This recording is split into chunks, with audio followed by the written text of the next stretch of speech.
Rapidamente um pouquinho da nossa trajetória em diversidade, óbvio, com ênfase em liderança feminina. Para quem não sabe, o iFood é uma empresa 100% brasileira, apesar do nome, e com isso ela traz algumas peculiaridades na construção da sua narrativa sobre diversidade e estratégia. Ela, diferente de empresas multinacionais, em que o tema já era muito forte e trabalhado fora, né, e que as diretrizes vêm importadas, no iFood a pauta da diversidade surgiu muito organicamente. Como a maioria das empresas, e aí tanto Brasil como fora, surge a pauta forte dentro dos grupos de afinidade, que se formam no iFood em 2017, 2018. O iFood tem o Pólen, que é como é chamado o coletivo dos grupos de afinidade, e muito pautado na questão de mulheres em tecnologia, por ser uma empresa de tecnologia, o iFood também. Nessa época, o iFood era uma empresa pequenininha, tinha cerca de 300 colaboradores. Hoje o iFood está com quase 6 mil pessoas, e aí só distribuídos em grande parte tecnologia e comercial. E as mulheres, como a maior parte das mulheres em empresas de tecnologia, que é uma área predominantemente masculina, sofriam aí as grandes barreiras para avançar nas suas carreiras no iFood, como em tantas outras empresas, e começam a se juntar para discutir sobre o tema, para falar dos seus anseios, e começar a levar para a área de people, né, para a área de gente, os seus desafios que querem que esteja institucionalmente acolhido. Então, aí a gente está falando aí ainda de 2018, 2019, a gente ainda não tinha uma área de diversidade e inclusão no iFood, tudo ainda era muito tratado por áreas dentro do time de people, então área de benefícios, área de comunicação, área de cultura, e uma coisa que também é muito da cultura do iFood é essa questão de autonomia, né? Muita autonomia com alinhamento. Então, todo mundo, de uma certa forma, se sente dono e dona da pauta de diversidade, pega uma iniciativa e sai correndo. Então, começou dentro dos times de marketing, dentro dos times de people, dentro dos times de tecnologia, a gente via muita iniciativa solta, né, de uma certa forma descentralizada, o que é muito bom no sentido das pessoas quererem fazer algo, mas, por outro lado, de ainda não ter uma estratégia, de ainda não ter um mote, uma meta do que seria a área de diversidade no iFood. No começo de 2020, com a pandemia, a gente começou a fortalecer a área de diversidade no iFood, que entrou dentro do guarda-chuva de comunicação interna e cultura, o que foi um grande ganho para a gente, porque são 3 áreas que se conversam muito. O iFood é uma área de cultura forte, a alta liderança do iFood respira e está profundamente envolvida nas decisões e nas ações de cultura, e comunicação interna, que acaba sendo um grande ganho para a gente, no sentido de que toda a comunicação interna do iFood está sempre muito alinhada, tanto com cultura quanto com diversidade. Então, a narrativa se perpetua com muita facilidade, a gente consegue ganhar muito alcance com a união, com a junção desses 3 times. E com a pandemia, a gente acabou ganhando uma grande oportunidade de trabalhar temas de diversidade, muito aí ainda na fase de sensibilização e letramento. Então, foi a era das lives, né? A gente costuma brincar. Hoje, ninguém mais aguenta entrar em uma live, mas na época era a única forma que a gente tinha de se conectar e conectar a empresa inteira, de formas que até ouso dizer que a gente não faria no presencial. Né? A gente raramente teria uma live com um evento com 1.200 pessoas no iFood entrando para falar sobre diversidade, para falar sobre liderança feminina.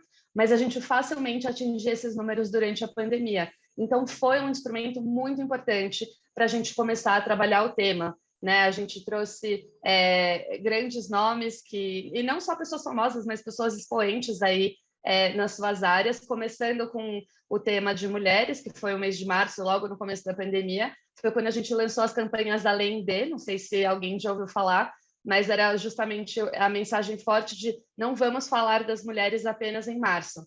Então, surgiu Mulheres Além de Março. E era uma campanha que se estendia aí março, abril e maio para falar de mulheres, junho, julho, agosto para falar de LGBTQIAP+, setembro, outubro para falar de pessoas com deficiência, novembro, dezembro e janeiro para trabalhar o pilar de pessoas negras. E além de, né, então a gente fala o ano inteiro, a gente trabalha interseccionalidades, mas surgiu forte como essa campanha de comunicação interna. No meio disso, surgiu o interesse, a oportunidade, a vontade política, as condições perfeitas para que surgisse a área institucional de diversidade no iFood, e com isso, nosso desejo de construir nossas metas, nossos direcionais, do que essa área veio fazer. Né? Não veio só alinhar as iniciativas que estavam soltas, mas falar, bom, beleza, para onde a gente quer ir, por que a gente quer ir e como a gente vai chegar lá.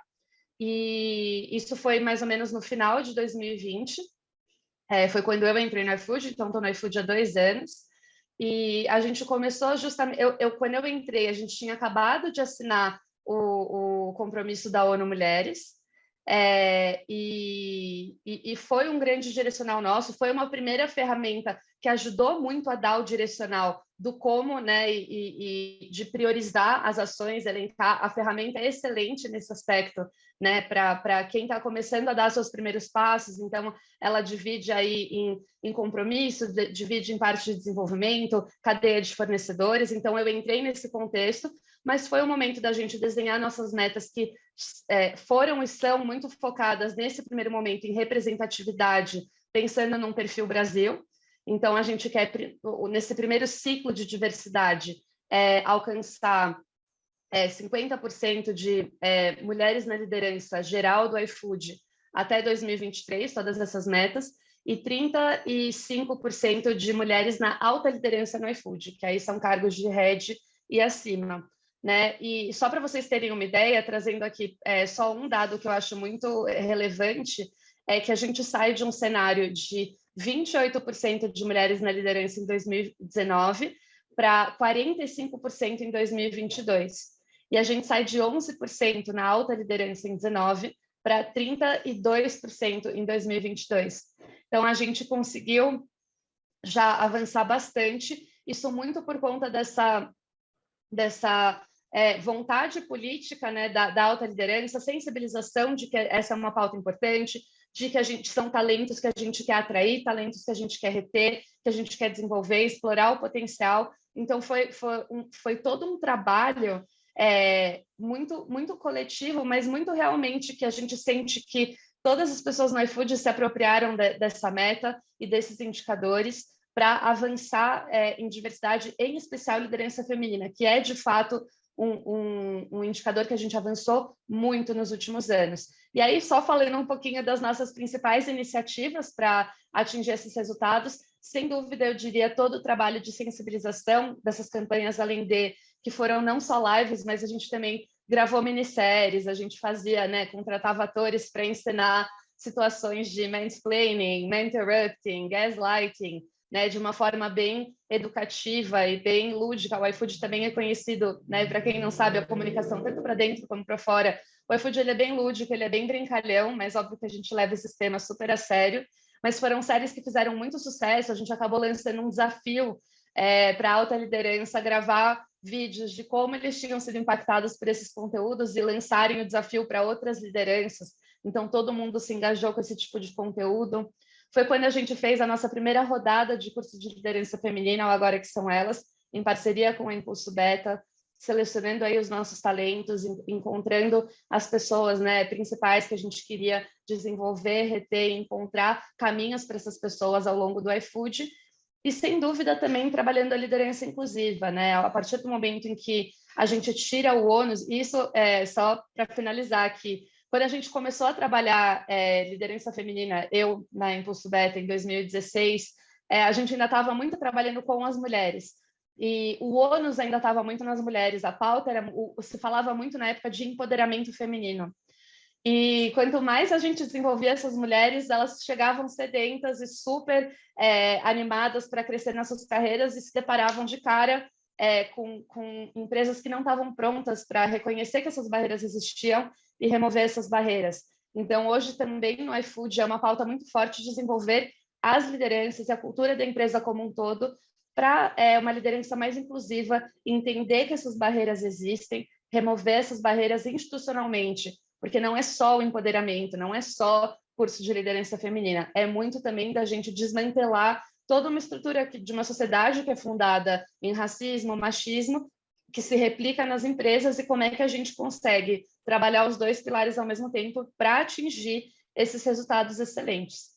Então, esse é um pouquinho, assim, uma pincelada do que a gente fez historicamente. Hoje, a gente está estruturado de uma forma que as próprias áreas de negócio têm um time de people dedicado, e elas têm indicadores e metas próprios, programas próprios aí por área de negócio. Então, tem áreas como o Food Delivery, que está fazendo planos de sucessão, tem áreas que estão trabalhando liderança feminina com mais ênfase, áreas que estão trabalhando liderança inclusiva. Então, hoje, né, a pauta evoluiu tanto que a gente vê uma autonomia também e uma granularização da estratégia, né, de dar a cada unidade de negócio a solução mais adequada para o seu desafio.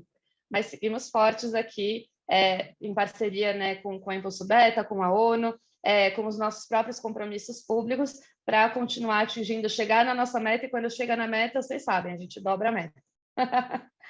Mas é isso, pessoal, super obrigada, estou super à disposição aqui para tirar dúvidas também e conversar um pouco mais sobre o iFood, e quero muito ouvir de vocês, meus companheiros e companheiras.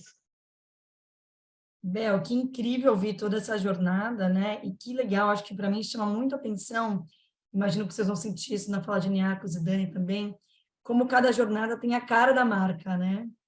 E quando você começa contando, né, o papel que teve para vocês, essa pauta está dentro do guarda-chuva de comunicação, porque o iFood é uma empresa que tem uma cultura muito forte, tem uma identidade muito forte, que é comunicada, alinhada com essa cultura.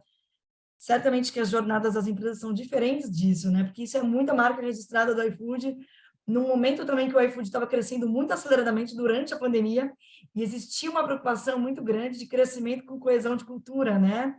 Super parabéns por esses saltos, né? E essa estruturação toda de governança. Muito que aprendizados grandes aqui para quem está nos acompanhando. Niarcos, posso jogar a bola para ti? Claro, com certeza. Bom, para quem não me conhece, eu sou o Niarcos Pabales, eu sou o diretor de diversidade, equidade e inclusão para Warner Bros. Discovery para América Latina. Eu tenho trabalhado, enfim, nessa área de diversidade há mais de 10 anos e provavelmente tive a sorte, mas também a usei de ser um dos primeiros profissionais totalmente dedicados à diversidade, né, nessas multinacionais. Por isso que eu estou há 10 anos exclusivamente na área. Então, passei pela SAP, onde eu criei a área de diversidade lá na América Latina, onde houve uma transformação, né, de as pessoas não sabem por que se falava de diversidade até ganhar todos esses prêmios, né, Exame, prêmios na Argentina, enfim, Great Place to Work, tudo em relação à diversidade.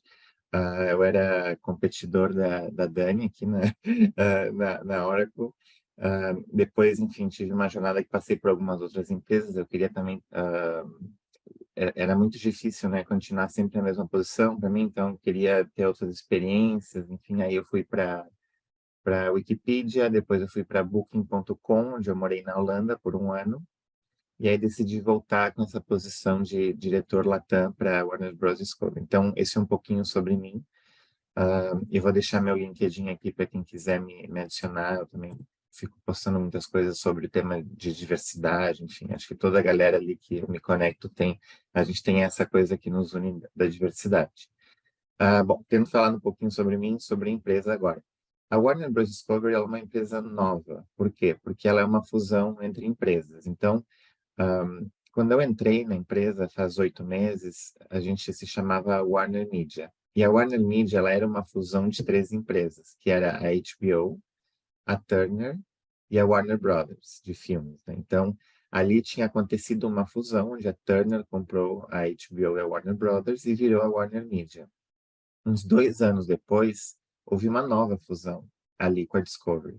Então, é um desafio muito interessante de um ponto de vista de carreira, porque hoje eu sinto que tudo que essas empresas ligadas fizeram, a gente ainda não tem, a gente ou andou para trás, ou em alguns andou para frente, mas tudo mudou. Então, hoje nessa fusão, nós realmente somos uma empresa nova, né? Então, coisas bem básicas, assim como qual é o sistema que a gente usa para ter o cadastro dos funcionários, tudo está mudando. Então, não existe não existe hoje algo coeso, né? Então, acho que é um momento realmente para reavaliar e fazer as coisas, né, do início de uma forma tecnicamente correta. Então, como vocês devem, os que já passaram por fusão, né, ter imaginado, uma das grandes coisas que acontece numa fusão é que tem reduções, né? E nessas reduções, a gente sabe, né, que historicamente, nessas reduções, os grupos que são marginalizados acabam sendo mais impactados, né? Então, a gente vê mais mulheres, pessoas LGBT, pessoas com deficiência, pessoas negras, indígenas, enfim, sendo mais impactadas proporcionalmente do que as outras. Então, houve um grande esforço dentro da empresa, da minha parte, para como é que a gente faz com que isso não aconteça? A gente sabe que essa questão de vieses, a gente é muito difícil falar assim, nessa decisão existe um viés, não tem como provar, mas a gente pode usar técnicas para diminuir a possibilidade de ter vieses nesses processos, né? Então a gente fez treinamentos com os líderes, eu treinei todos esses executivos da região da América Latina e avaliei a forma como eles estavam tomando as decisões, né? E também instruí que quando eles estavam tomando as decisões de como que ia ser feita a redução no time deles, que fosse de uma forma objetiva, com números, e não por uma forma de feeling, de intuição, né? Então, teve um grande esforço durante o ano em relação a isso.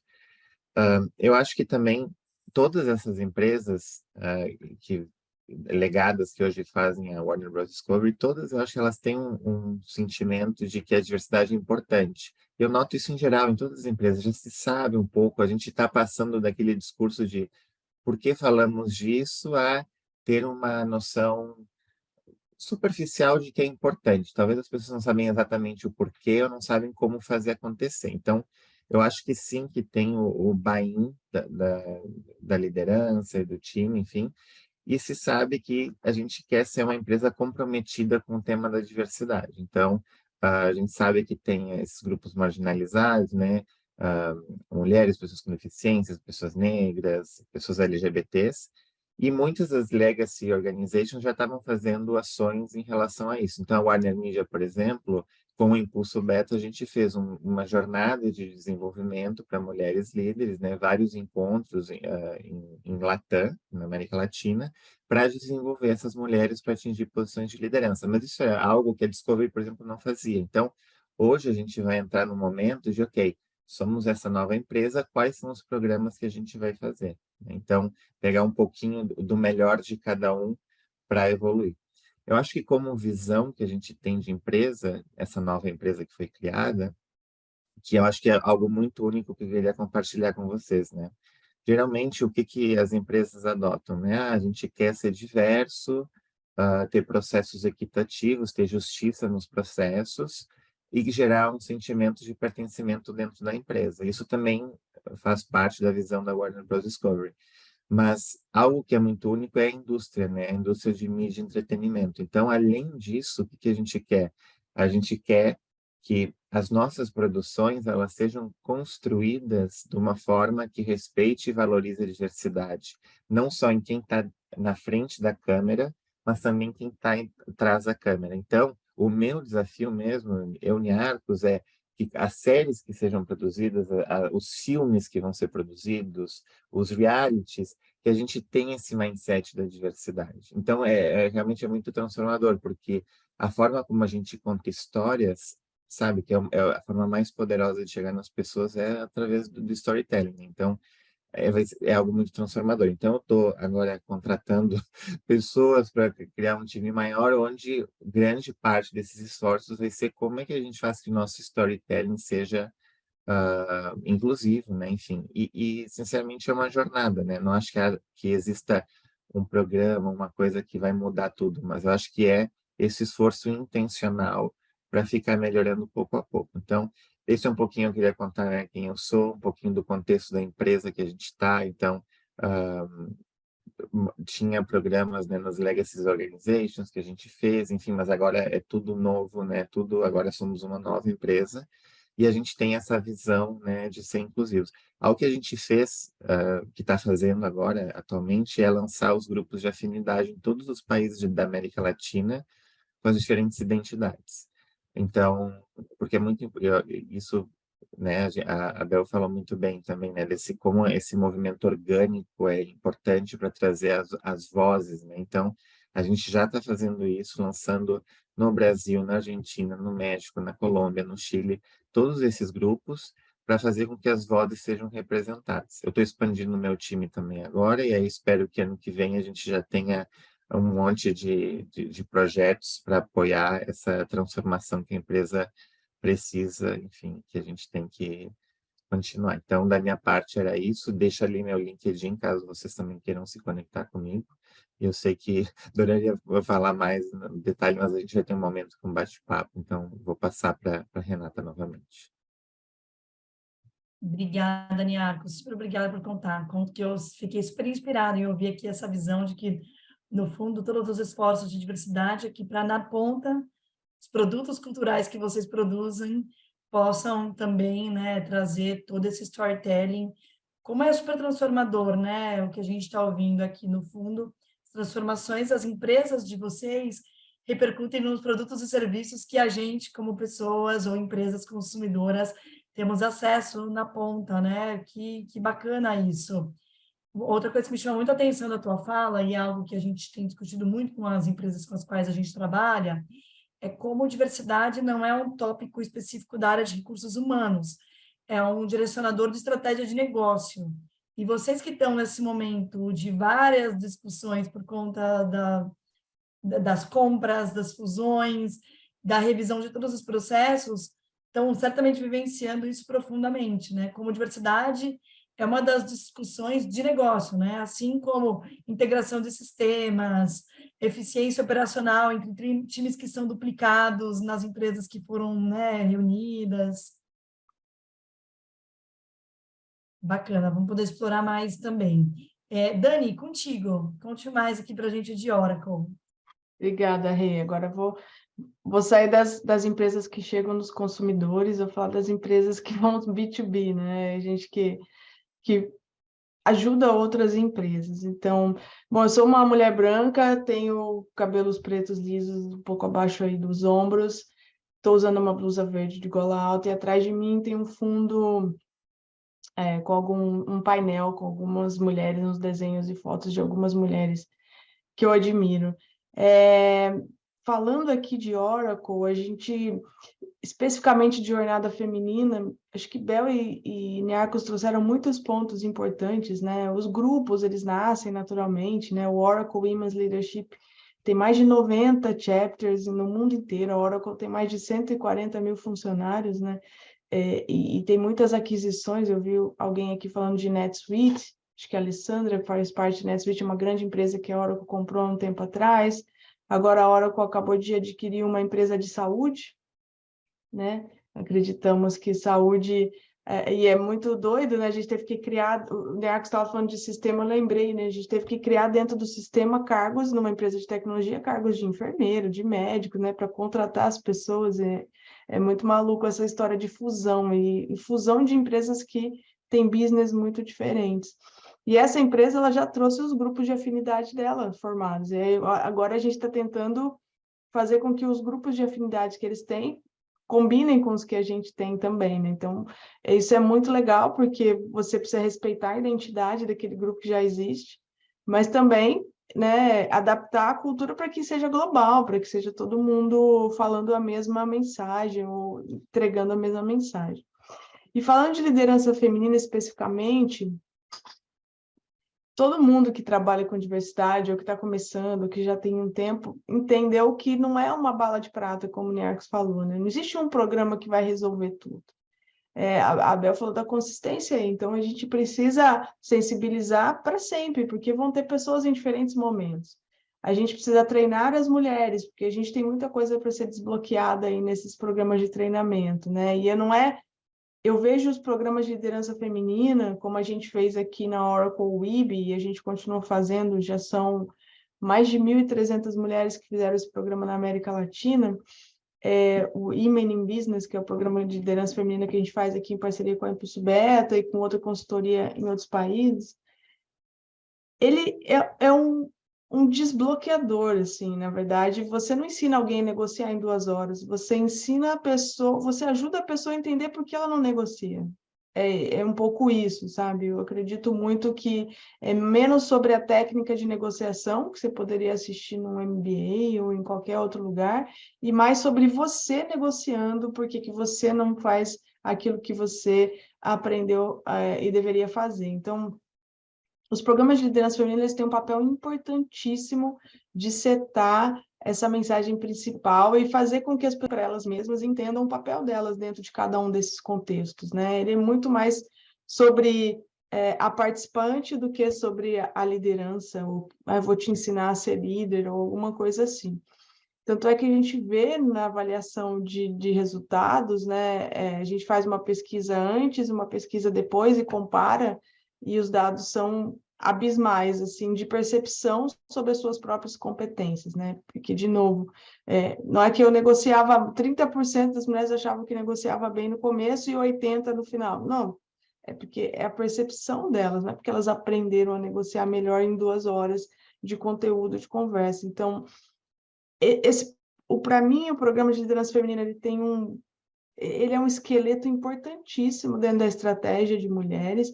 Óbvio, se a gente falar de atração, de marca, de vagas afirmativas, a gente está falando de antes de chegar, né, na empresa. Isso também é muito importante. Construir essa imagem, a gente, por exemplo, evoluiu para construir uma página de carreira só de mulheres. A gente começou a fazer vagas afirmativas e a gente entendeu que a página de carreiras para todo mundo não fazia muito sentido, porque tinha conteúdos ali muito aleatórios. E a gente fez uma página de carreiras, tanto Brasil quanto América Latina, só de mulheres, com histórias de mulheres, com programas que a gente faz internamente. O próprio WIB está lá mostrando como é que é essa jornada para todas as mulheres que chegam na Oracle.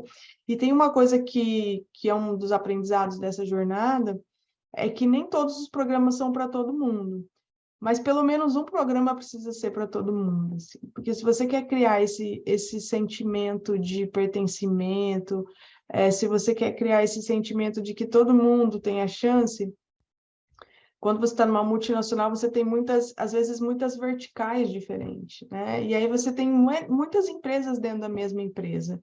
Acho que, na verdade, não precisam ser só multinacionais. A maioria das empresas tem identidades. Porque você é do back-office, porque você é de vendas, porque você é da área técnica, porque você é de desenvolvimento, porque você é de produto, que você é de não sei o quê.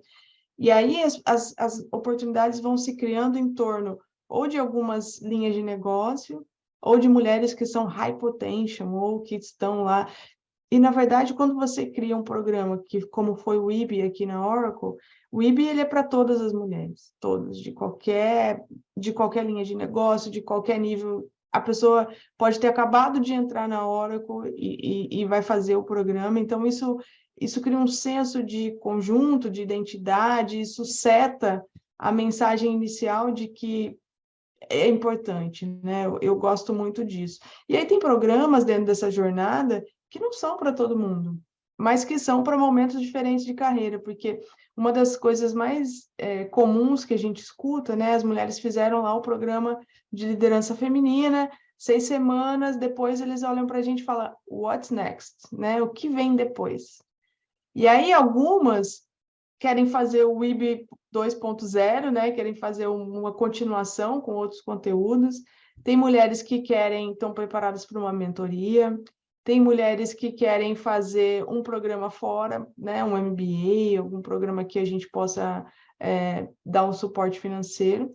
Tem mulheres que estão no nível muito mais sênior e querem desenhar a carreira delas para serem líderes de outras mulheres, e não dentro do time, mas olha, eu descobri dentro do IB que eu posso ser inspiração para outras mulheres aqui dentro, e eu quero criar essa minha identidade aqui dentro da empresa, né? Isso também é importante, porque são elas que vão meio que carregando uma cenourinha para trazer outras.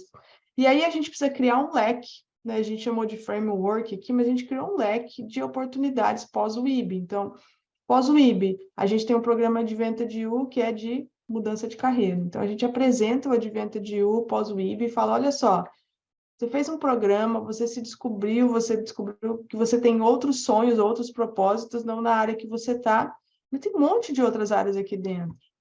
tem um monte de outras oportunidades esperando você. Por que você precisa sair para ir para outra empresa? Né? E isso é uma coisa que a gente precisa fazer mais internamente nas nossas empresas com as mulheres.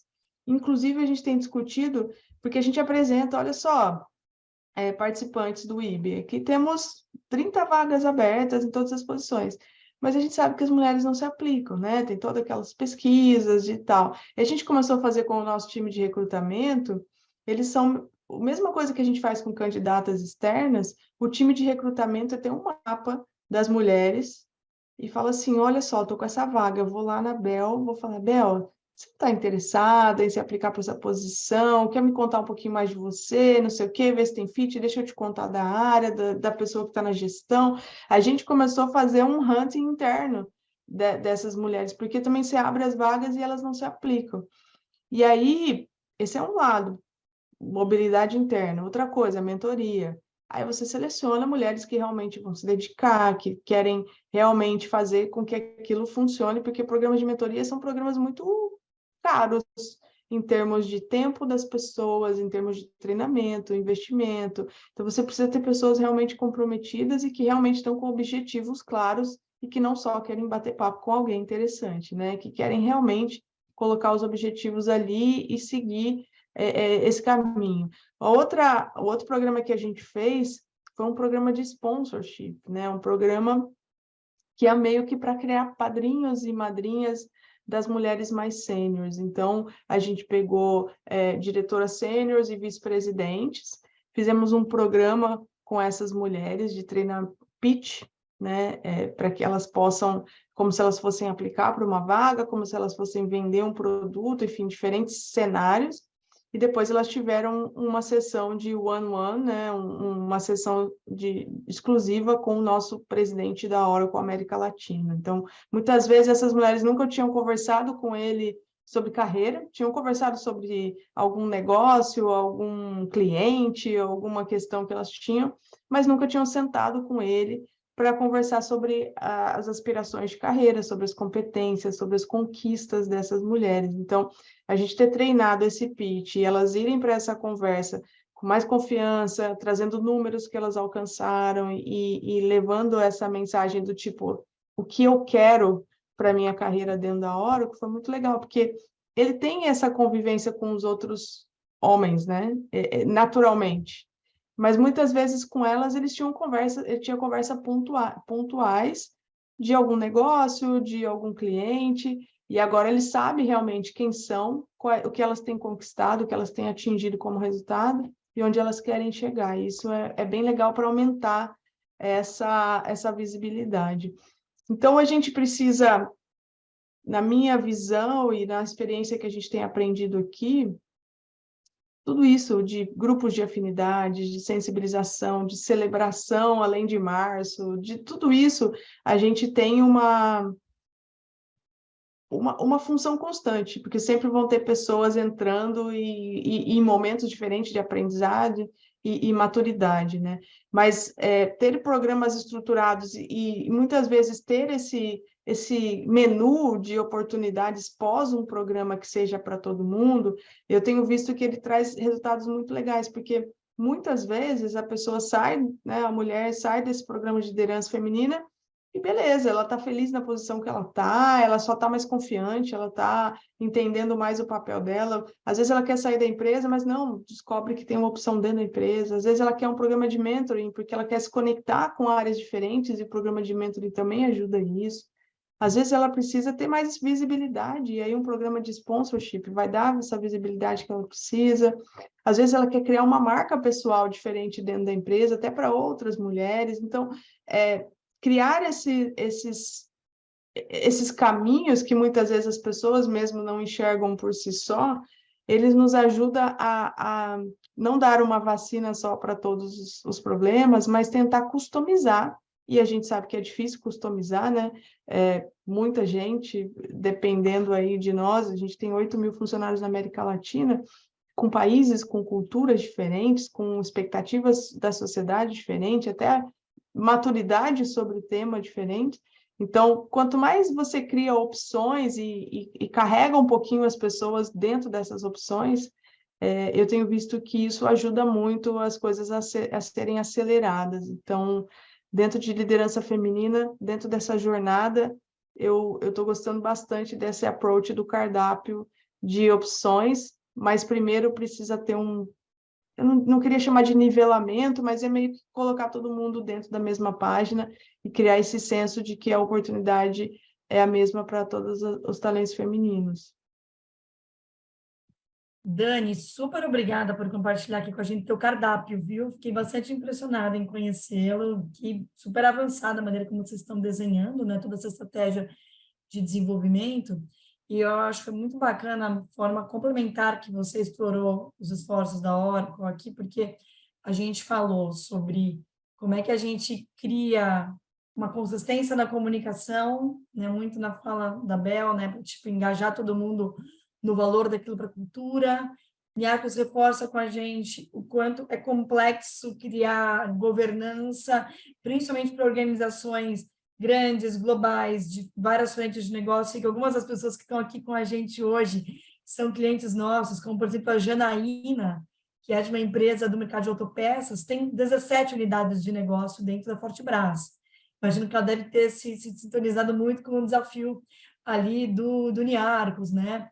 Então, a gente tinha falado muito sobre governança, KPI, influenciar, e você deu bastante profundidade sobre como é, então, que a gente direciona esforços de desenvolvimento para um público específico. Isso ainda é muito polêmico nos dias de hoje nas nossas empresas, que ainda existe, né, uma resistência de, putz, mas isso daí é ação afirmativa, porque todos esses programas incríveis, que geralmente programa de treinamento e desenvolvimento é super aspiracional. Fico imaginando esse, né, de, tipo, ter feedback do meu pitch com o CEO da companhia, tipo, todo mundo quer isso. E aí você oferece isso a um grupo específico, né? Eu acho que achei muito, muito bacana e muito corajoso, como a Oracle também está dando bastante profundidade para esforços de desenvolvimento com a lente de gênero. Vou abrir aqui para a nossa conversa, a gente vai ter a oportunidade de trocar bastante, já passando a palavra para Andréia Honorato, que trouxe uma pergunta para o Niarcos. Andréia quer saber mais, Niarcos, como é que foi esse teu processo aí de avaliar a tomada de decisão dos gestores em relação aos vieses num processo de demissão? Acho que Sim, para mim também super. era um momento que chamou bastante atenção. Conta para gente. Tá.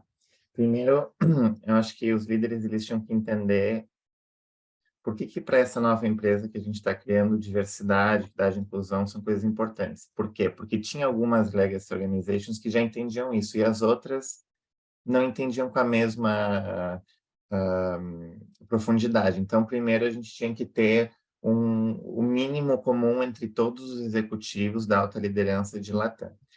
Depois disso, o que eu fiz foi um treinamento com eles, onde eu mostrei uma metodologia que foi criada pela própria empresa, que se chama TCAM, e eu vou mostrar a metodologia para vocês.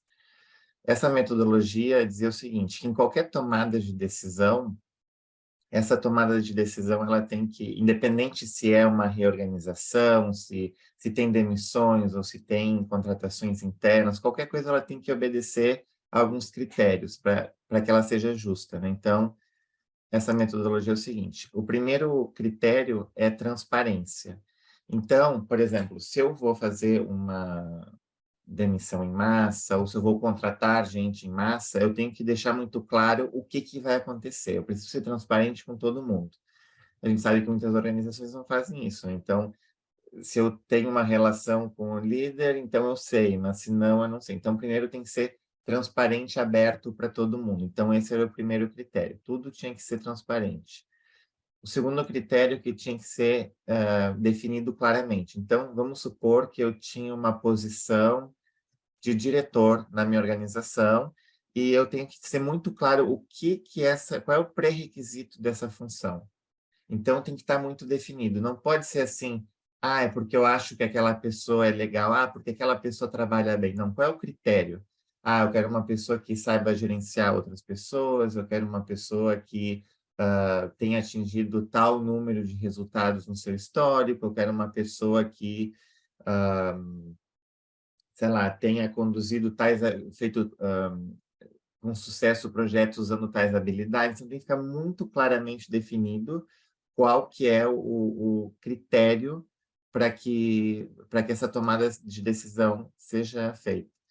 O terceiro é que seja implementado de uma forma consistente. Então, por exemplo, se eu tenho uma posição de diretor e eu abro essa posição ela tem que estar aberta para todo mundo, porque ela é transparente, mas ela também, para ser implementada de uma forma adequada, eu tenho que entrevistar todo mundo, por exemplo. Então, todo mundo que aplica, não posso... esses aqui eu conheço, então esses eu entrevisto. Aqueles não tem boa reputação, então não vou entrevistar. Não, isso não é implementar um processo consistentemente. Então, todo mundo tem que fazer a mesma etapa. E vou dar um disclaimer, por exemplo, eu que estou com posições em aberta, isso acontece muito. As pessoas vêm no LinkedIn e falam, eu quero conversar contigo para entender mais da posição. Eu falo, não, você tem que passar pelo mesmo processo que todo mundo passa, mandando o seu currículo, tem que ser a mesma chance que todo mundo. Então, claro, eu aí como gestor estou entendendo esse processo que a gente criou aqui de equidade, mas muitas vezes a gente sabe que não é o que acontece. A gente, não, vou te ajudar, conta comigo. E aí eu estou beneficiando um candidato que está tendo acesso às informações e outros não. Então, esse é o terceiro critério. O quarto, eu estou com uma colinha, ele tem que ser acessível. Então, tem casos, por exemplo, sei lá, eu estou entrevistando as pessoas em São Paulo, mas aí eu vou entrevistar a Dani e ela não está em São Paulo, ela está nos Estados Unidos. Então, ela não vai ter a mesma chance ali. Então, como é que eu posso dar o mesmo critério de acessibilidade para todo mundo? Ou, sei lá, eu vou entrevistar as pessoas, a maioria são do Brasil e falam português, mas aí eu vou entrevistar um argentino que não fala português. Aí eu vou fazer em inglês. Só que aquilo não é idioma nativo da pessoa. Então, eu tenho que fazer todo mundo em inglês. Por mais que 95% sejam do Brasil e falem o meu mesmo idioma nativo. Então, isso é sobre acessibilidade. E o quinto critério é que ele tem que ser mensurável. Então, eu não posso contratar, nesse caso, né, do exemplo de um diretor, uma pessoa porque, eu conheço ela e ela trabalha melhor. Não, me mostra os fatos, os números, né? Eu tenho que mensurar o que eu estou querendo fazer. Então, esses 5 critérios, né, que eu só vou retomar aqui porque são a transparência, estar definido claramente, constantemente implementado, acessível e mensurado, vale para qualquer tomada de decisão. Então, o que eu fiz foi falar com todos os líderes sobre esses critérios, trazer exemplos muito concretos de o que significa isso na reorganização dos times deles, e depois disso questionar se aquilo foi implementado. Então, muitas vezes eles iam com dúvidas, ou às vezes eu ouvia que o RH estava questionando, eu entrava no líder e questionava, não, mas foi isso, não, mas tal coisa que você está fazendo não está batendo com esse processo. Você está... E aí eu mostrava e fazia o coaching com eles. Então, isso tomou muito tempo. Principalmente que eu estou sozinho esse ano. Mas eu acho o processo fantástico, assim, essa metodologia, e realmente eu acho que ajudou. Agora, a grande pergunta é, a gente removeu todos os viés? Não, gente, isso é impossível, não tem como, nem como provar se teve viés ou não. Mas, com certeza, o fato de ter uma metodologia, de fazer um acompanhamento com os líderes antes da tomada de decisão e durante a tomada, com certeza, posso afirmar, isso diminuiu, e vários casos eu noto que a gente conseguiu preservar a diversidade. Responde a tua pergunta, André? Super respondido, muito obrigada. Excelente. Dani, Bel, vocês querem trazer algum outro ponto de discussão aqui para a gente? Eu quero falar de um ponto em especial que eu tenho trabalhado muito e queria ouvir também de vocês, que é o uso de dados. Até por sermos aí empresas que ou são de tecnologia ou trabalham com tecnologia, no iFood a gente, além de usar muito a parte de People Analytics para avaliar como que a gente está indo, né, fazer muito cruzamento de variáveis para identificar a chave de um problema, uma coisa que a gente fez no ano retrasado foi o uso de inteligência artificial para tentar equalizar a aplicação de vieses na avaliação de desempenho. Então, por exemplo, quando a gente isola todos os fatores e a gente vê que em qualquer área, em qualquer senioridade, em qualquer, enfim, área técnica, mulheres têm uma probabilidade de serem pior avaliadas em X%, a gente considera isso como um viés de gênero e equaliza isso, né? E coloca isso como faz essa compensação. A mesma coisa para a raça, né, no iFood. Então, é uma forma também que a gente encontrou de usar os dados e a inteligência artificial a nosso favor, um pouco para além da análise, mas também, de fato, tentando explorar as possibilidades de aplicação prática do uso de dados. Eu queria entender como é que está isso também nas empresas de vocês. Bom, a Oracle é conhecida por banco de dados, né? Então, dados... Somos clientes, inclusive, aqui. HCM é o meu pesadelo pessoal, assim, mas brincadeira. Então, a gente, assim, ter os dados, eles norteiam muitas das coisas que vão acontecendo, porque, de novo, tem várias Oracles dentro da Oracle. Então, o que eu faço na Oracle Aplicativos é diferente da Oracle Cloud, que é diferente da Oracle On-Premise, que é diferente da Oracle Support, que é diferente da Oracle Back-Office. Então, se eu não conheço esses dados, e não só dados básicos de representatividade, mas isso que você está falando, Bel, é muito importante. Então, por exemplo, a gente está fazendo uma análise grande de todas as mulheres que passaram pelo Women in Business, né? E aí eu vejo aqui que das mulheres que saíram da Oracle no ano passado, de todas as mulheres que saíram, só 12% foram as que fizeram o IB. Eu posso dizer que o IB é um fator de retenção? Talvez ele sozinho não, mas é muita coincidência que 88% das mulheres que saíram não tinham feito o IB. Né? Então, assim, muitas vezes isso vai criando alguns casos e a gente está analisando dessas mulheres, quantas mudaram de área, quantas mudaram de career level, quantas tiveram aumento, quantas receberam ações da Oracle, né? Então, assim, como é que você consegue, após também os programas, você começar a traquear o que acontece com essas pessoas? Porque, na verdade, muitas vezes você fala assim, tá, eu vi turnover. Então, as mulheres que fizeram IB as que não fizeram foram as que mais saíram. Beleza, é um fator. Tá, as que fizeram, o que aconteceu com elas? Elas cresceram, elas mudaram, porque às vezes elas podem não mudar de career level, mas elas foram para outra área. E isso também é interessante a gente ver esse movimento, né? Ela não saiu e ela se movimentou internamente. Elas assumiram posições de liderança, enfim, o NPS, eu acho que tem coisas importantes que a gente olha em representatividade, mas tem coisas muito qualitativas que são importantes também para a gente medir. Então, pesquisa de clima. E aí, a pesquisa de clima, tem lá a pergunta, né? Você recomendaria a Oracle para alguém trabalhar? Esse é o tal do NPS. Quando a gente media há 4 anos atrás mulheres e homens, a gente tinha um gap de 11 pontos. As mulheres recomendavam menos a Oracle para trabalhar. E esse número foi crescendo consistentemente, e hoje as mulheres recomendam mais a Oracle do que os homens, inclusive. Então, talvez até por isso que a Rê falou, os homens agora estão se sentindo meio, né? A ideia é a gente ficar monitorando isso também, porque isso também nos diz alguma coisa, porque muitas vezes o número, ele não muda. Talvez mude pouco na liderança, né, diferente para o iFood que tem uma meta, e que aí, quando você tem uma meta, a intencionalidade ela é muito mais... Ela drive, né, ela faz o negócio andar de uma maneira mais acelerada. Como a gente não tem uma meta, a gente tem alguns OKRs que a gente vai medindo a cada quarter, enfim, criando aquele desconforto, né? Uma vez por quarto apresentar para todo mundo, olha, você não saiu do lugar, olha, você está aqui, olha, o fulano está não sei onde, né? E aí a gente começa a olhar isso, mas para mim o qualitativo ele diz muita coisa também, sabe? Então, e outras perguntas dentro da pesquisa de clima, porque muitas vezes a gente olha a pergunta de diversidade dentro da pesquisa. Mulheres e homens estão achando que diversidade é um compromisso da Oracle. Igual, beleza, atingimos. Não, mas aí você vê uma pergunta lá. Eu recebo todas as informações importantes de mudança na minha estrutura. Aí você vê mulheres e homens, é muito diferente.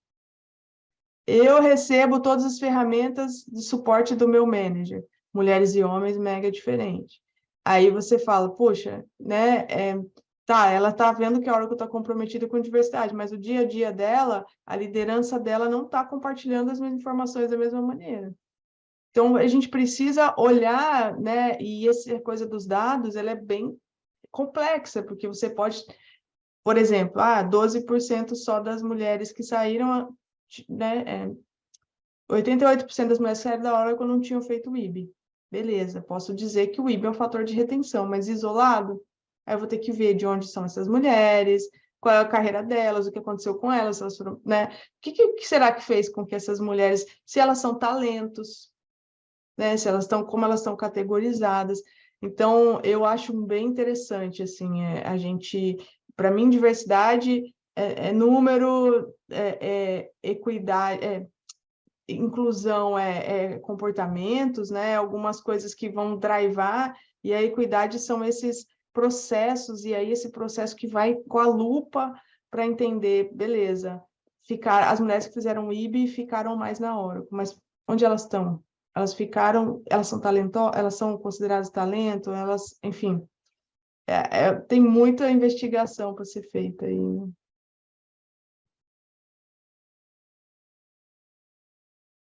Obrigada, Dani, por compartilhar. Eu queria somar aqui a nossa discussão uma pergunta da Liz sobre como as empresas estão trabalhando interseccionalidade na pauta de liderança feminina.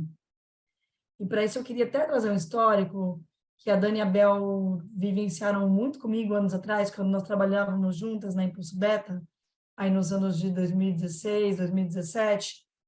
A Impulso Beta, como as empresas que trabalhavam a pauta de equidade de gênero naquela época, volta desses anos, a gente estava numa vibe muito feminismo branco, que era quem é que estava puxando, né, as discussões de equidade de gênero na época? Eram principalmente o pessoal de RH, que costuma ser uma das áreas que tem maior percentual de mulheres em boa parte das organizações. É uma das áreas que costuma ajudar o cômputo geral de equilíbrio de gênero nas organizações. Mulheres brancas, e uma parte grande dos processos de equidade de gênero, eles foram criados, as trilhas de liderança feminina, né, os esforços de equidade de gênero, foram criados com esta miopia de não olhar com o mesmo peso as questões interseccionais, né? Essa é uma autocrítica que a gente faz na Impulso Beta, que foi um direcional muito importante para a gente ampliar o nosso escopo de trabalho, né? O quanto a gente tinha turmas só de mulheres brancas em programas de liderança feminina, e nem era uma discussão essa lá em 2016, 2017, porque era o estágio de entendimento que a gente tinha, né? Isso mudou radicalmente, e queria entender como é que essa evolução chega nas empresas de vocês, principalmente para quem já está, né, com esses programas mais antigos e tal, como vocês estão ouvindo essa discussão, né? Obrigada, Liz. Tema importante esse aqui. Pergunta importantíssima e compartilho aqui 100% desse entendimento e dessa admissão, né, de como as coisas eram lá no passado. Hoje, no iFood, a gente tem um olhar bastante cuidadoso para a interseccionalidade, especialmente quando a gente fala de metas relacionadas a mulheres e de programas direcionados a mulheres. Então, por exemplo, agora a gente está cascateando metas de diversidade, de contratação e retenção nas áreas de tecnologia, people, finanças e fintech. Então, dentro as metas estão principalmente voltadas para pessoas negras agora nesse ciclo, porque é o nosso maior desafio até o final de 2023. Mas existe também uma quebra dentro da meta para mulheres negras, né? Para que não seja uma meta só olhando para a contratação de homens negros.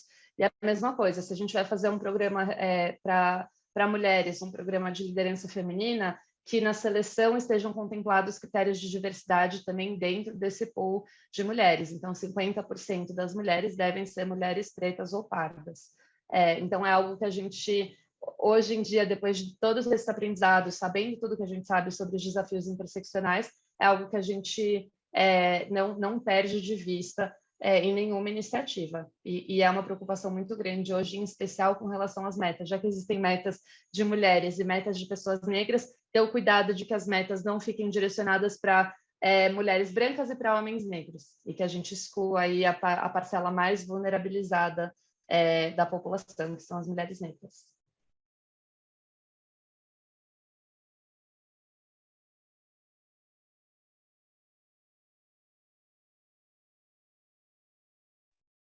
Eu queria reforçar aqui o comentário também da Andrea, né?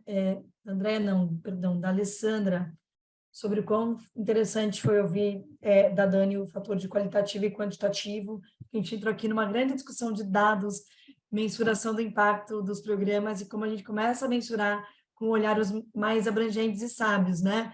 Dani, fiquei muito feliz também de saber os dados tão positivos do IB, né? Do Women in Business, saber que as mulheres que estão passando pelo programa têm uma curva, né, de desenvolvimento, de aceleração de carreira que destoa, né? A gente também na Impulso Beta faz mensurações em todos os programas com os quais a gente atua. Alguns dos dados que a Dani trouxe, inclusive, são mensurações que a gente faz juntas no programa, né? Sobre como as mulheres se avaliam quando elas começam um programa de liderança feminina e como elas estão se percebendo meses depois desse programa, né? Porque, de fato, a gente tem que mensurar os dados objetivos, brutos quantitativos, né, promoções, mudanças de cargo e tal, mas também a autopercepção, né, que vai impactar depois dos dados quantitativos, o quanto a pessoa está mais confiante, o quanto a pessoa se sente mais pertencendo, o quanto a pessoa sente que vai ficar na empresa antes do programa, quanto tempo ela se via ficando na empresa, depois do programa, porque a gente mensura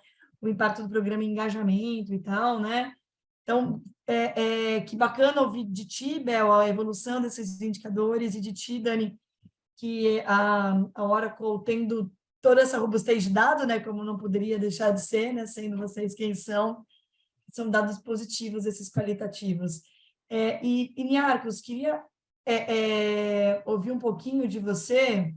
A gente tem também na Alessandra, né, para ouvir perspectivas sobre mulheres nos diferentes países. Acho que você e Dani, principalmente, podem compartilhar um pouco sobre isso, dado que vocês sentam em cadeiras que são regionais, mas queria te pedir para começar trazendo essas tuas perspectivas, né, que se conecta com a fala da Alessandra, né, e que você sente sobre esse movimento de participação das mulheres de maneira geral no workforce, né, na força de trabalho, em posições de liderança, nos diferentes países que você atualmente trabalha. Você teve também atuação na Europa, e às vezes a gente no Brasil fica sempre pensando, né?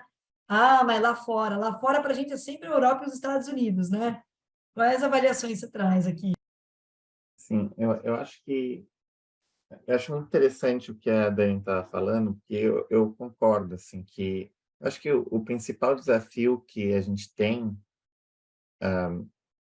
é muito sobre a equidade, como é que esses processos eles podem ser equitativos, como é que a gente pode trazer justiça, né, para dentro dos processos. Eu acho que sim, diversidade que é sobre representatividade, né, trazer as pessoas para dentro da empresa é importante, mas a gente tem que fazer com que os processos eles deem a mesma justiça para todo mundo, né? Então, eu acho que esse conceito de equidade ele permeia todos os países, independente se é México, Estados Unidos, Holanda, enfim, acho que tem que acontecer. Só que a forma como se atinge essa equidade é diferente, porque as coisas que acontecem são outras, né, dependendo dos países. Então, trazendo exemplos mais concretos, né? Nesse eixo Rio-São Paulo, né, a gente tem, olhando para o Brasil, quando eu comparo com os outros países da América Latina, eu noto que se tem uma compreensão muito grande de que a mulher, no ambiente de carreira, a mulher ela está mais empoderada do que se eu comparo, por exemplo, com países como o Chile, por exemplo. Lá no Chile, tem situações que acontecem, isso acontecia muito na SAP, por exemplo, que a mulher ela era vista, e não é que isso não aconteça no Brasil, mas eu estou dizendo que lá é mais forte, né? O homem ele não tirava licença, porque era super mal visto, um pai não pode tirar licença paternidade, e a mulher ela tinha que deixar de trabalhar para poder cuidar dos filhos. Acontece isso no Brasil? Acontece, só que no Chile, no México, isso é muito mais forte. Então tem que ter toda uma conscientização, até com o grupo masculino, para mostrar um pouco como essa distribuição, por exemplo, da licença é algo que impacta todo mundo. A gente está falando sobre equidade de gênero, né? A gente não está trabalhando sobre a mulher, está falando sobre equidade de gênero, que é um tema mais amplo. Então, quando a gente vai ver, tá, ok, a equidade ela é importante em todos os lugares, mas o que isso significa no Chile? Significa ter um aumento de consciência sobre qual é o papel do homem, como ele se manifesta no Chile, como esse caso dos homens não tomarem a licença, e fazer programas específicos, como, por exemplo, falar sobre qual é o impacto que um homem não tomar a licença tem na carreira da sua companheira ou das mulheres. Então, é claro que eu não estou dizendo que não aconteça no Brasil, mas são particularidades que a gente vê ali. Ou, por exemplo, assim, no México, né, a questão LGBT. Não se trabalha como LGBT, se trabalha como diversidade.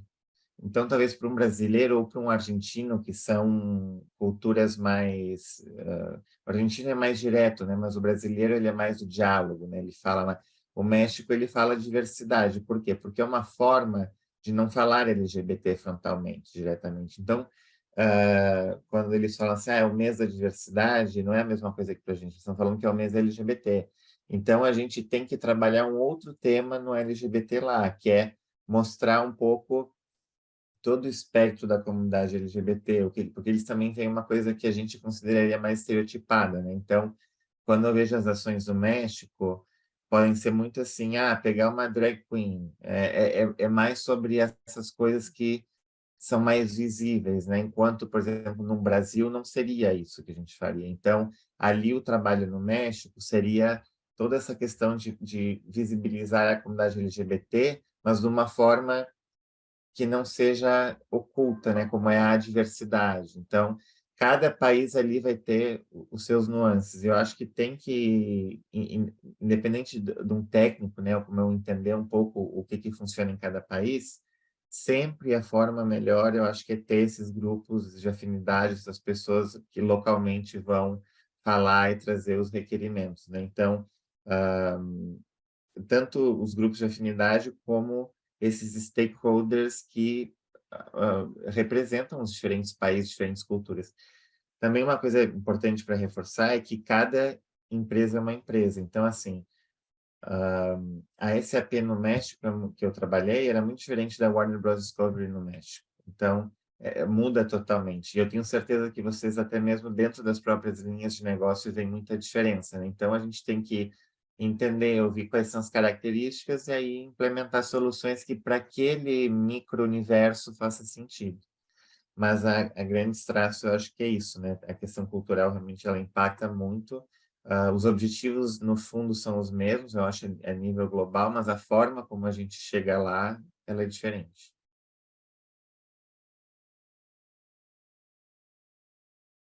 Tem uma coisa interessante, no começo de novembro eu participei de um programa, 4 dias de evento, um programa de liderança feminina com mulheres do mundo inteiro. E é muito louco isso que você vê os desafios são muito parecidos, assim. Autossabotagem, a síndrome da impostora, tudo bem, a gente e assim, era um programa que tinha 3.000 mulheres executivas que foram escolhidas pelas suas empresas para estarem nesse programa. Então, são mulheres já que têm um potencial, que são consideradas talento, e que foi um investimento da empresa para elas estarem lá. E nas mesas de discussão, você ouve questionamentos muito parecidos, sabe? E um dos pontos importantes desse evento foi a interseccionalidade, então trouxeram muitas mulheres negras para essa conversa, mulheres com deficiência, mas a maioria das pessoas que estavam na plateia, né, eram mulheres brancas, sei lá, eu diria que entre 35 e 45 anos. E aí a discussão, eu conversei com uma participante, ela representava o governo de uma pequena ilha na Tailândia, né? Era uma ilha lá, enfim, não me lembro o nome do país, mas era um país muito pequeno, e ela representava o governo. E ela falando que a equidade de gênero nos ministérios, no governo, como se era 50-50. Assim. E você fica pensando, puxa, lá no interior, lá uma ilha, não sei aonde, que tem um governo assim, e já tem essa preocupação, inclusive custeou a participação dessa mulher. E, ao mesmo tempo, você vê países super desenvolvidos ou considerados super desenvolvidos, por exemplo, tinha uma mulher do Japão contando histórias assim, muito relacionadas com isso que o Niarco está falando. A sociedade impõe uma coisa muito forte, né? Então, os desafios, eu diria que ainda são aqueles, né, o labirinto de cristal lá, porque todo mundo chamava de teto de vidro, mas na verdade a gente descobriu que era um labirinto, né? Porque não é um teto que você está batendo a cabeça, mas você sabe para onde vai. É que quando você chega lá, eles mudam as regras, é sempre assim, né? Puxa, mas você não comunica bem, aí você começa a se comunicar bem. Não, mas você falta networking, aí você faz networking. Não, mas essa aqui, olha, falta um pouquinho mais de liderança inspiracional. Aí, e nunca, eles sempre mudam a regra, né? Eu vi outro dia, ouvi um podcast lá do Mamilos, eles estavam falando sobre cotas raciais e falando sobre essa mudança de regras para pessoas negras, né? Não, porque vocês não têm curso superior. E aí veio todos os programas de curso superior, não sei o quê. Aí as pessoas negras com diploma, não, mas vocês não falam inglês. Aí, então as pessoas começaram a estudar inglês. Ah, não, mas vocês não tiveram experiência no exterior.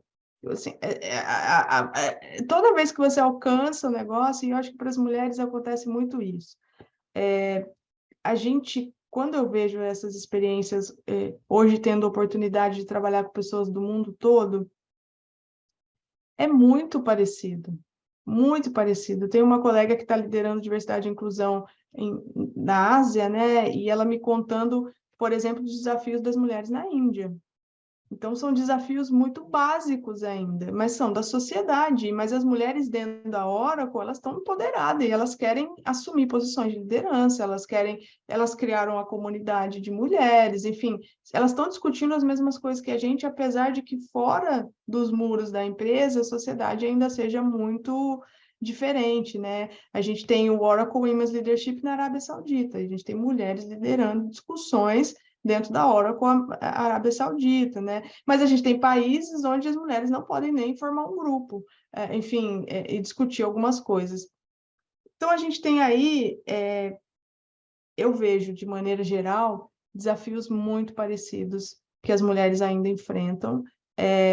Sabemos dos benefícios de ter mais mulheres na liderança, as empresas já, acho que já passaram um pouco dessa fase, a gente não precisa ficar catequizando isso, mas conceitualmente, elas ainda não, como não é uma coisa assim, nossa, se eu botar 3 mulheres no meu time eu vou vender mais, ou se eu botar 2 mulheres e uma pessoa negra no meu time, ano que vem a gente vai desenvolver um produto melhor, não é tão claro isso, então as pessoas ainda têm essa dificuldade. Para mim, os desafios das mulheres, se a gente for numa empresa de qualquer setor, de qualquer país, a gente ainda vai ver essas coisas invisíveis, essas mudanças de regra o tempo todo do que deve ser atingido. Para mim é isso. Ô, Dani, acho que só complementando aqui, acho que o fato dos desafios serem muito parecidos é porque a causa ainda é muito parecida, né? A causa é a mesma. A causa é o machismo, a causa é a desigualdade de gênero no nível mais macro, que é um cuidado, às vezes pode ser um fator desmotivante para quem trabalha com diversidade e inclusão, né? Saber que a gente está trabalhando numa parte da solução de um problema que é muito maior do que a gente, um problema social, estrutural, político, que tem muitas causas e logo, né, uma solução que também é muito complexa. Mas acho que isso acaba sendo um ponto que a gente sempre tenta ter o cuidado e o pé no chão de voltar, né? De se, por um lado, a gente sabe, acredita no impacto do trabalho que a gente está promovendo, a gente sabe que existem coisas que estão ao nosso alcance, ao nosso poder mudar, é saber também que isso é parte de um problema muito maior e por isso a gente também nunca vai conseguir resolver todo o problema apenas dentro da esfera da empresa, né? É continuar advogando por licenças parentais equitativas, é continuar advogando por creche e tudo isso que a gente sabe que contribui, né? O acesso a essas coisas contribui no nível macro para a igualdade de gênero dentro do ambiente de trabalho. Bel, você fez aqui uma fala que é uma fala muito cotidiana aqui no Pulso Beta, porque, como você disse, né, quem trabalha com diversidade, em muitos momentos pode se frustrar. Para vocês que sentam em cadeiras que o escopo total do que vocês farem é avançar nessas métricas, ter essas histórias inspiradoras das pessoas que conseguem escapar do labirinto de vidro, né? A gente fala disso o tempo inteiro aqui na Impulso Beta, né? Porque é uma solução que envolve muitos atores e atrizes da sociedade, mas o fato existem nações que já têm um arcabouço jurídico legal, como o Niarcos estava mencionando para a gente na preparação antes do nosso encontro, né, da experiência dele morando na Holanda, né, a diferença que é uma mulher andando à meia-noite nas ruas de Amsterdã, como ela se sente segura, e essa mesma mulher pode estar dentro de uma empresa lá em Amsterdã, né? Tudo que ela passa e vive nas ruas, que é fruto de uma série de políticas públicas, de uma evolução social, impacta, né, o dia a dia das nossas organizações versus muitas das empresas da gente que têm operações em regiões que as mulheres enfrentam uma série de desafios de segurança pública, né? Tudo isso é trazido, né, para as nossas empresas, né? E o quanto o avanço das empresas nessa pauta também reforça a necessidade de políticas públicas. A gente sabe que no Brasil, a gente avançou bastante nos últimos anos na pauta de diversidade, muito por conta do protagonismo da sociedade civil e do mundo empresarial, de empresas como as de vocês, empresas, no caso do iFood brasileira, Warner e Oracle globais, mas todas com mentalidade de negócios global, né? Mesmo não tendo políticas públicas em nível federal que contribuíssem positivamente para essa agenda, né? Pelo contrário, que nos puxavam em sentido oposto, né? Então, sim, a gente pode, né, no mundo dos negócios, inclusive influenciar agendas de outras esferas. Pessoal, a gente vai chegando ao finzinho do nosso encontro. Quero super agradecer a cada um e cada uma de vocês que esteve com a gente nessa troca, e especialmente a Dani, a Niarcos e a Bel. Super obrigada, gente, por compartilharem de maneira transparente e bastante generosa os avanços, os aprendizados de vocês, abrindo a cozinha aqui para a gente, tanto para quem está acompanhando de maneira síncrona, como para quem vai assistir depois esse encontro que está sendo gravado. Queria abrir para vocês deixarem uma última mensagem para cada pessoa aqui que nos acompanha, ao mesmo tempo que eu compartilho com vocês um link para quem quiser conversar com a Impulso Beta também, conhecer mais as nossas soluções e como a gente pode apoiar as empresas de vocês. Deixo um link aqui de convite para que vocês só mandem mensagem para a gente possa marcar um papo, explorar mais soluções de liderança feminina ou outras frentes também.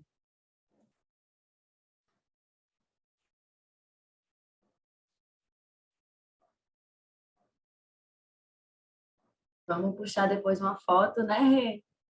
A gente Vamos fazer registrar uma isso. fotinha aqui enquanto isso, quem puder, quem estiver com a gente, quiser abrir a câmera também para a gente registrar esse momento desse encontro tão especial.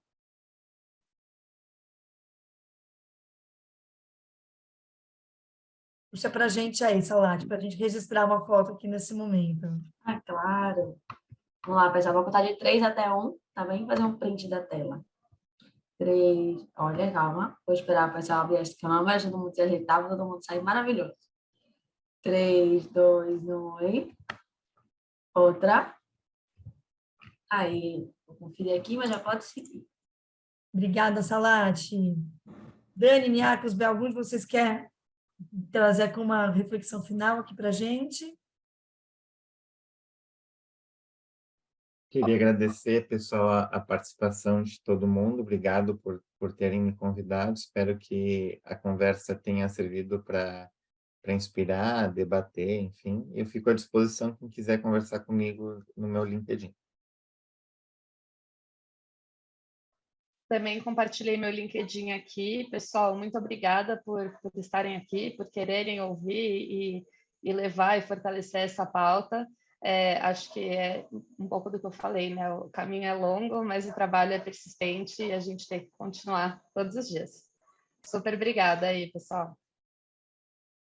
Obrigadão pela oportunidade, gente. Foi muito bom. Sabia já que ia ser bom, né? Já tinha. Bel, quero ver esses vídeos aí depois, tá bom? Combinado. Gente, um agradecimento especial a Dani, gente. Que horas é aí, Dani, nos Estados Unidos? Já são 8 já. Agora são 8. Já até amanheceu, ó. Eu tenho luz agora. A Dani entrou aqui com a gente, pessoal, quando ainda era 6h30 lá na casa dela. E ela não é boa de acordar cedo, não. Foi guerreira demais, Dani. Obrigadíssima. Um ótimo dia, pessoal. Muito obrigada, viu? Grande abraço. Beijo. Tchau, tchau. Tchau.